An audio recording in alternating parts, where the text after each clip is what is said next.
Unfortunately for them, Morgan Stanley has become the poster child for how not to do IT asset disposal. Resource Recycling estimates that they've incurred over $163 million in fines associated with improper disposal of data center equipment. The SEC and Treasury Department accused Morgan Stanley of failure to address the risk associated with hardware disposal, their management of third-party subcontractors, and improper inventory and protection of customer data. So what can we learn from all of this? Number one, contract directly with a certified IT asset disposal provider. In this case, Morgan Stanley contracted a commercial mover with zero experience performing data destruction. They would have been much better served with a certified partner who had past performances performing data destruction and data center decommissioning services. Number two, budget correctly. One of the customers alleged that Morgan Stanley, instead of using their previous partner IBM, in an attempt to save $100,000, contracted this commercial mover. This was very short-sighted. To save $100,000 resulted in over $160 million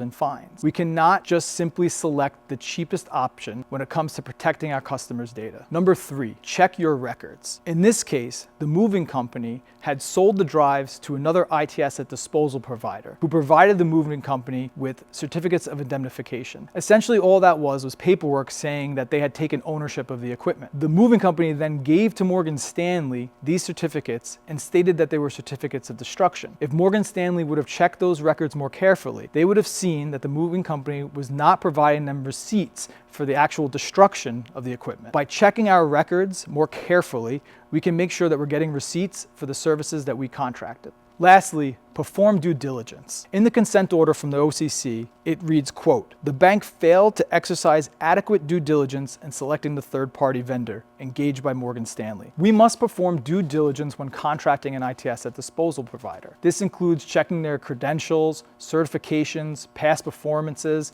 perhaps even doing site surveys where you go on site to that vendor's location and see what they're capable of. By selecting a vendor that has none of those credentials, you will set yourself up for failure and also potentially costly fines. So follow IT Asset Management Group for more great advice like this.